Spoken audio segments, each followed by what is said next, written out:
दादा जब भी मिलने आते तो मेरे कमरे में हर चीज़ को बड़े गौर से देखते। फिर माँ को कहते तेरी बेटी जवान हो गई है, इस पर नज़र रखा कर। यानी कि दादा मुझ पर शक करते थे। मुझे दादा पर बड़ा गुस्सा आता। इस बार दादा ने माँ को बड़ी सख्ती से कहा कि तुम्हें मेरी बात की समझ क्यों नहीं आती, क्यों हमारी इज्जत खाक में मिलाना चाहती हो। जब बेटी किसी को मुंह दिखाने के काबिल नहीं छोड़ेगी फिर करोगी मेरी बात पर यकीन। माँ दादा की बात मानकर मुझे अपने साथ सुलाने लगी। एक रात मुझे प्यास लगी तो मैं पानी पीने के लिए उठी। मैंने जैसे ही लाइट ऑन की तो सर पर आसमान टूट पड़ा, क्योंकि मेरे साथ तो मेरा नाम अनम है। मेरे साथ वैसा हुआ जिसे सुनकर आपकी रूह तक कांप उठेगी। मैं ये बात भूल गई थी कि शैतान के रूप में बहुत से इंसान हमारे आसपास मौजूद होते हैं। मेरी माँ बहुत अच्छी औरत थी। हम 5 बहनें थी, मैं सबसे छोटी थी। हमारे घर का माहौल बहुत अजीब सा था। मोहल्ले के लोग भी बातें किया करते। और जब से मैंने होश संभाला था, माँ ने तीसरी बार मोहल्ला बदला था। न माँ मुझे कहीं आने जाने देती। माँ कहती थी तुम घर से बाहर जाओगी तो तुम्हें नज़र लग जाएगी, क्योंकि तुम मेरी सबसे खूबसूरत बेटी हो। लेकिन मैं अब तंग आ चुकी थी। मुझे घर कैद खाना लगने लगा था, जहाँ से मैं बाहर की दुनिया नहीं देख सकती थी। और वजह भी अजीब थी कि तुम्हें नज़र लग जाएगी। घर में एक बात के अलावा हर किसी की खुली आज़ादी थी, जिसका जैसे दिल चाहता ज़िंदगी गुजारता। वह बात ये थी कि कोई भी अपनी मर्ज़ी से शादी नहीं कर सकता था। वह फैसला माँ करती थी। और मैंने जब से होश संभाला था यही बात देखी थी कि जैसे ही मेरी बहनों की उम्र 18 या 20 साल होती, माँ उनकी शादी फौरन कर देती। शादी के बाद मैंने अपनी बहनों को कभी घर आकर मिलते नहीं देखा था।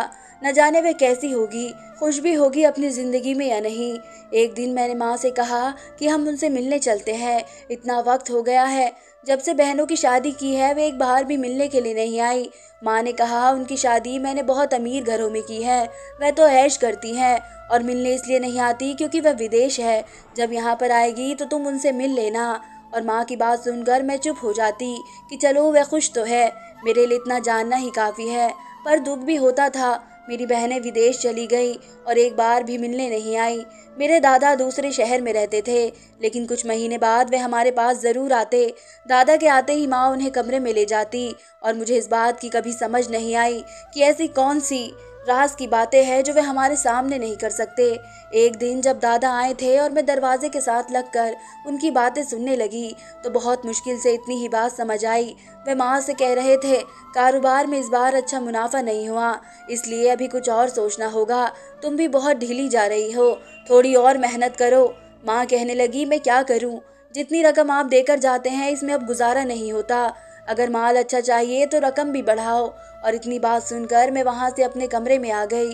कुछ देर बाद दादा के कमरे में आ गए और मुझे प्यार करते हुए उन्होंने मेरे हथेली पर 500 का नोट रख दिया। फिर मेरे कमरे को बड़े गौर से देखने लगे। जब दादा जाने लगे तो माँ को कहने लगे बेटी पर नज़र रखो इससे पहले कि हमारी बदनामी हो जाए। मैंने उस दिन दादा की इस बात पर ध्यान नहीं दिया। बस मैं यही सोचती रही कि मैं और दादा क्या काम करते हैं जिसमें उनको मुनाफा नहीं मिल रहा, जबकि घर के हालात तो बहुत अच्छे थे, हर चीज़ की सहूलियत मौजूद थी। मैंने सोच लिया था कि माँ से ज़रूर पूछूंगी कि आखिर बात क्या है, दादा और वे कौन सा काम करते हैं जिनमें उन्हें नफ़ा होने की बजाय नुकसान हो रहा है। जब वह चले गए तो मैंने माँ से कहा माँ आप और दादा किस चीज़ का कारोबार करते हैं। माँ मेरी तरफ देखने लगी और मुझे पास बैठाते हुए मुस्कुरा कर कहा अभी तुम छोटी हो, तुम्हें उन बातों की समझ नहीं है। जब बड़ी हो जाओगी तो मैं तुम्हारे दादा से कहकर तुम्हें अपनी जगह इस कारोबार को आगे बढ़ाने के लिए रखवा दूंगी। मैंने खुश होते हुए कहा क्या सच में माँ, मैं भी काम क्या करूंगी। मैंने कहा हाँ बिल्कुल, आजकल तो और दो मर्द की तरह काम कर रही हैं, फिर तुम क्यों नहीं कर सकती। मेरी माँ बहुत अच्छी थी, वह हर बेसहारा लड़की को अपने पास ले आती थी, इसका ख्याल रखती, यहाँ तक कि जब इसकी शादी की उम्र हो जाती तो वे बहुत अच्छे से उसकी शादी करके उसे विदा करती। न जाने कितनी बेसहारा लड़कियों को माँ ने सहारा दिया था। मैं अब इस उम्र में दाखिल हो चुकी थी जिसमें मेरी उम्र की लड़कियाँ बहुत से ख्वाब देखती है। जब अच्छे बुरे की पहचान नहीं थी मैं भी ख्वाब देखने लगी थी। और उन्हीं दिनों जब मैं किसी लड़के से फ़ोन पर बात करने लगी, पहली बार उसने मुझे खुद फ़ोन किया था, लेकिन मैंने उसे गालियाँ देते हुए फ़ोन बंद कर दिया कि पता नहीं कौन है जो रात दिन कभी भी कॉल करता रहता है। मैं बहुत परेशान हो जाती थी, मगर शायद ये उम्र ही ऐसी थी जब मैं बहक गई। उस लड़के का नाम अमन था। मैं उससे बात करने लगी। उसने कहा कि मैं तुम्हारे घर कई बार आ चुका हूँ, मैंने तुम्हें देखा है, तुम बहुत खूबसूरत हो, इसलिए मैं तुम्हें देखकर खुद को तुमसे बात करने से रोक नहीं सका। मुझे तुमसे प्यार हो गया है। उसकी बात सुनकर मैं खामोश हो गई और फ़ोन बंद कर दिया।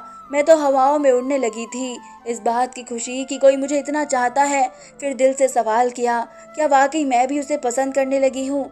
अब हमारा रोज़ फ़ोन पर बात होती। मैंने अपनी आंखों में बहुत से ख्वाब सजा लिए थे। वह मुझसे इतनी मोहब्बत करता था कि अगर कभी मैं उससे बात न करती तो वह रोने लगता और कहता, मैं तुम्हारे बिना मर जाऊँगा, तुम मुझसे बात क्या करो। मुझे उसकी यह हालत देखकर उस पर बहुत प्यार आता था। मेरे पाँव ज़मीन पर नहीं लगते थे। मैं अपनी ही दुनिया में घूमती, दिन रात फ़ोन पर अमन से बात करती।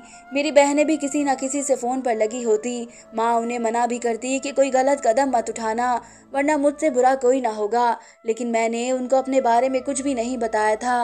माँ मेरी ज़रूरतों का बहुत ख्याल रखती थी और ख़ुद ही मेरे लिए हर चीज़ खरीद कर ले आती और मुझे कहना भी नहीं पड़ता था।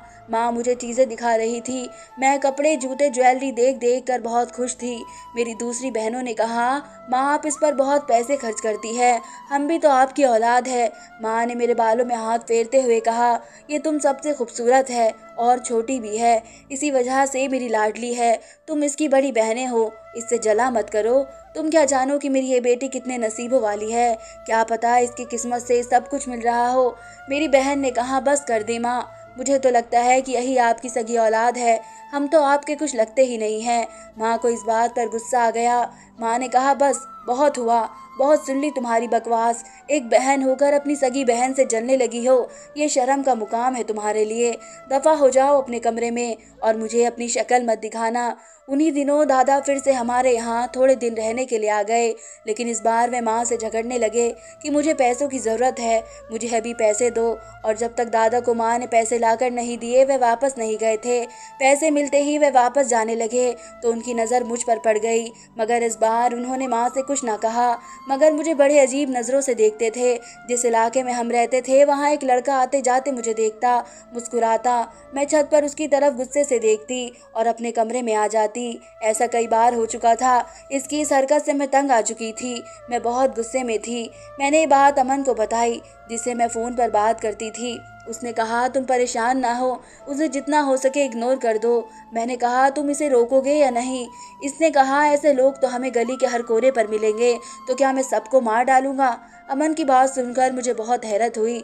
मैंने कहा, तुम क्या कह रहे हो? मैं तुमसे प्यार करती हूँ और कोई मेरी तरफ देखे ये बात तुम्हें कैसे बर्दाश्त हो रही है?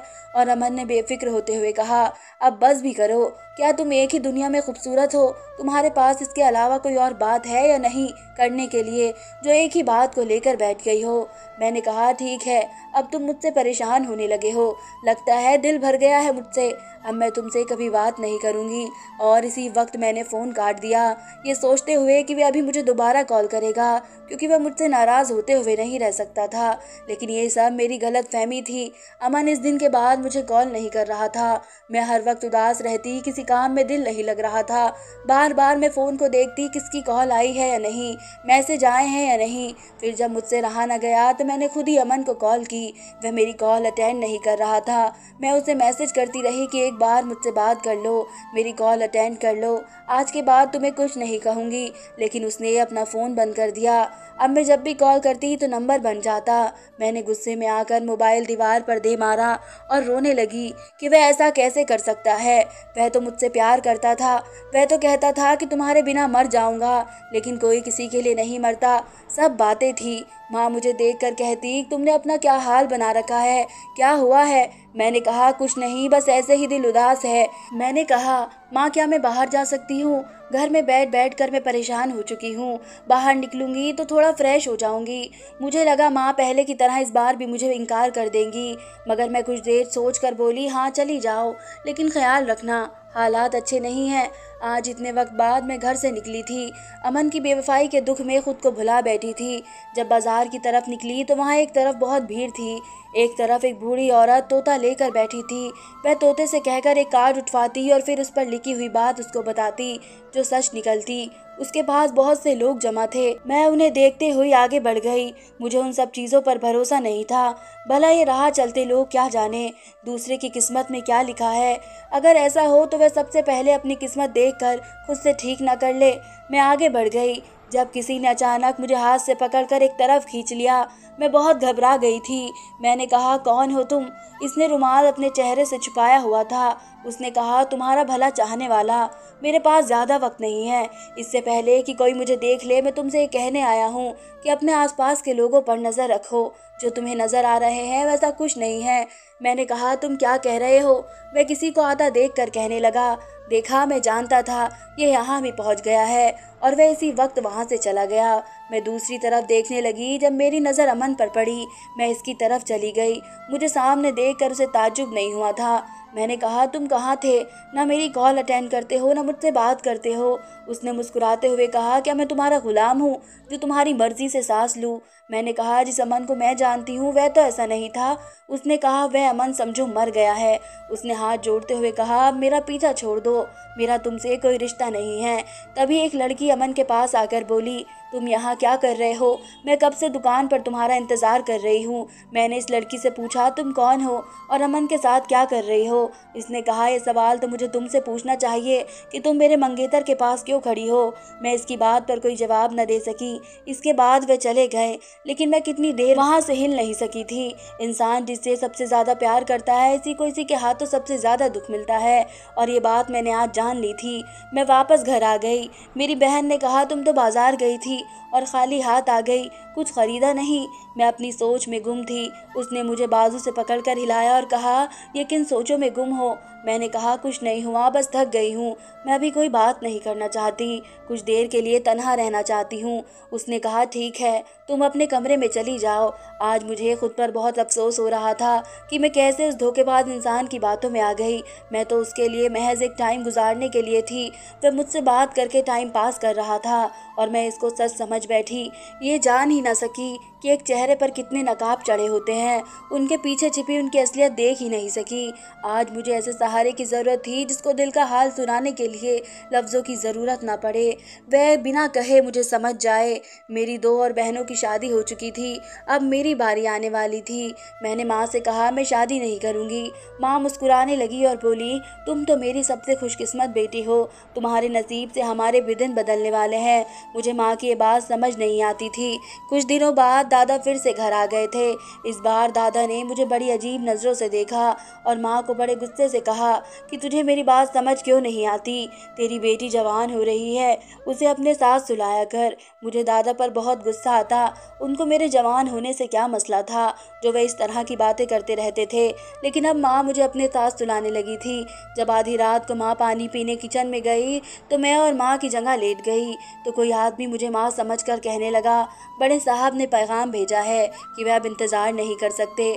उन्होंने कहा है कि वह जल्द से जल्द अपनी अमानत लेने के लिए आ रहे हैं, बस तैयारी शुरू करो। तभी माँ वापस कमरे में आ गई और वह आदमी चला गया, लेकिन माँ उसे देख नहीं रही थी। फिर अचानक बाहर शोर की आवाज़ आई। दादा चिल्ला रहे थे कि घर में चोर घुस आया है। मैं वही कमरे में लेटी इस आदमी की बात को सोच रही थी कि वह किस अमानत की बात कर रहा था। माँ के पास ऐसी कौन सी चीज़ है? एक दिन माँ घर पर नहीं थी, तब वही नकाब वाला लड़का घर की दीवार कूद कर अंदर आ गया। मैंने कहा, तुम यहाँ भी आ गए? उसने कहा, मैं तुमसे मोहब्बत करता हूँ। उसने नकाब को उतारा तो वह वही लड़का था जो उस दिन गली में मुझे देखकर मुस्कुरा रहा था। मैंने कहा, तुम्हारी इतनी हिम्मत कि तुम यहाँ तक आ गए? उसने कहा, मैं जानता हूँ तुम मुझे पसंद नहीं करती, लेकिन मैं तुम्हें इस चुंगल से बचाना चाहता हूँ। मैंने कहा, तुम होश में तो हो, जानते भी हो क्या कह रहे हो? इसने एक कागज़ मुझे दिया और चला गया। पहले मैंने वह कागज़ फेंक दिया, लेकिन फिर कुछ सोचते हुए उसे उठाकर पढ़ने लगी। इसमें लिखा था, ये लोग तुम्हें भी बेच देंगे, तुम यहाँ से भाग जाओ। मैंने वह कागज़ फाड़ दिया। मैंने सोचा ये लड़का झूठ बोल रहा है, मुझे बहकाने के लिए ऐसी घटिया बातें कर रहा है। भला मेरी माँ ऐसा क्यों करेगी? मैंने इस बात पर यकीन नहीं किया था। एक दिन माँ बहुत खुश थी। कमरे में बेड पर बहुत से नए कपड़े और ज्वेलरी पड़ी थी। मैंने कहा, ये सब क्या है? माँ ने मेरा माथा चूमा और कहने लगी, ये सब तुम्हारे लिए है, परसों तुम्हारी शादी है।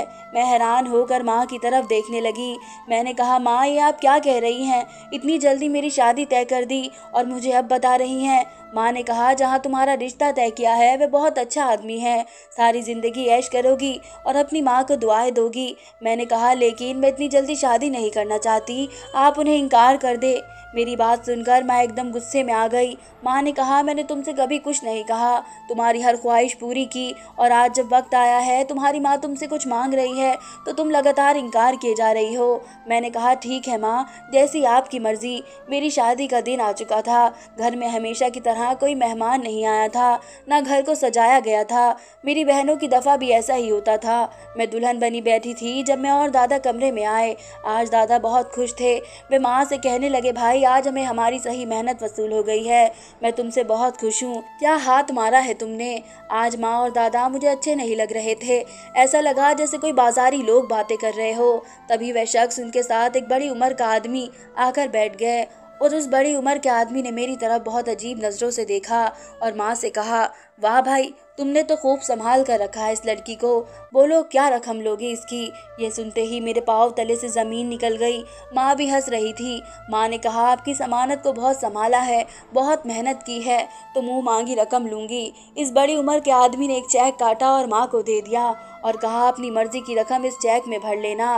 माँ ने चेक हाथों में लेते ही कहा, चलो तुम अपने असली वारिस के साथ चली जाओगी। मैं भूत बनी बैठी थी। एक माँ ऐसा कैसे कर सकती है। वह अपनी औलाद को अपने हाथों से कैसे बेच सकती है। यानी इस दिन जो उस लड़के ने कहा वह सच था। मैं भागने लगी, लेकिन दादा ने मुझे पकड़कर उस बूढ़े आदमी के हवाले कर दिया और कहा कि मुझे तो कब का इस लड़की पर शक हो गया था। ये लड़की घर से भाग जाएगी और हमारा कारोबार बंद करवाएगी। तभी तो मैंने कहा था कि इस पर नजर रखो, अब ये भाग कर कहाँ जाएगी। फिर दादा ने मेरा हाथ उस 80 साल के बुढ़े के हाथ में दे दिया। मगर अचानक ही तूफान की तरह वही लड़का पुलिस के साथ हमारे घर पहुंच गया। पुलिस ने माँ को और बाकी लोगों को पकड़ लिया। वह बड़ी उम्र का आदमी कहने लगा, मैंने इस लड़की के पूरे 50 लाख में खरीदा है। पुलिस इंस्पेक्टर ने कहा, तुम्हारे जैसे घटिया लोगों की जगह अब जेल है। पुलिस ने माँ से पूछा कि लड़कियां बेचने का काम तुम कब से कर रही हो। उन्होंने कहा, मेरी कोई बेटी नहीं है, मैंने सबको राह चलते कहीं ना कहीं से उठाया था। मैं नहीं जानती कि सब लड़कियां किसकी औलाद है। मेरा तो बस यही काम था, इन्हें पालती संभालती और बिना शादी के आगे बेच देती। पुलिस ने उस औरत को, जिसे मैं माँ कहती थी, उसे मारना शुरू कर दिया और कहा, तुम एक औरत होकर दलाल बनी रही, तुम्हें शर्म नहीं आई। और इस बूढ़े आदमी को भी हथकड़ी पहना दी जो मेरे दादा बने हुए थे और इस औरत के बिजनेस पार्टनर थे। मुझे लगा मैं कोई ख्वाब देख रही हूँ, एक ऐसा बुरा ख्वाब जिसकी सच्चाई इतनी भयानक थी। मोहल्ले वाले माँ के बारे में सही कहते थे, इसलिए माँ हर मोहल्ला बदल देती थी और हर लड़की की 18 साल होते ही शादी कर देती थी। पुलिस उन लड़कियों को भी ले गई जिनको मेरी माँ ने कहा था कि लावारिस है। सारी बात मेरी समझ में आ चुकी थी, पर मैं उस लड़के की एहसानमंद थी जिसने मुझे और बहुत सी लड़कियों को उन घटिया लोगों के चंगल से बचाया था। वक्त गुजर जाता है और सही चेहरे सामने आ जाते हैं। इस लड़के का नाम राहुल था। वह मुझे पसंद करता था। मैंने उससे शादी कर ली। हमने वह शहर छोड़ दिया और एक नई जगह आकर बस गए। राहुल बहुत अच्छा इंसान है, उसने मेरा बहुत साथ दिया है। मेरे माँ बाप कौन थे किसी को भी नहीं पता। जिसको माँ समझा उसने भी कुछ नहीं बताया था। वक्त गुजर रहा है और बीते दिनों की बुरी यादें अभी भी मेरे दिमाग से निकली नहीं है। लालच में इंसान इतना अंधा हो जाता है कि वह अपने अंजाम को भी भूल बैठता है। जिन्होंने हमारे साथ बुरा करना चाहा उनको उनके किए की सज़ा मिल चुकी थी, लेकिन मैं अपने माँ बाप जिनकी मैं औलाद थी उनका कुछ पता नहीं कर पाई थी। मैं और राहुल एक कामयाब जिंदगी गुजार रहे थे, मगर आज इतना वक्त गुजर जाने के बाद मेरे माँ बाप की तलाश जारी है। दुआ करें मेरे माँ बाप मुझे मिल जाए और फिर हम सब एक हो जाए। धन्यवाद दोस्तों।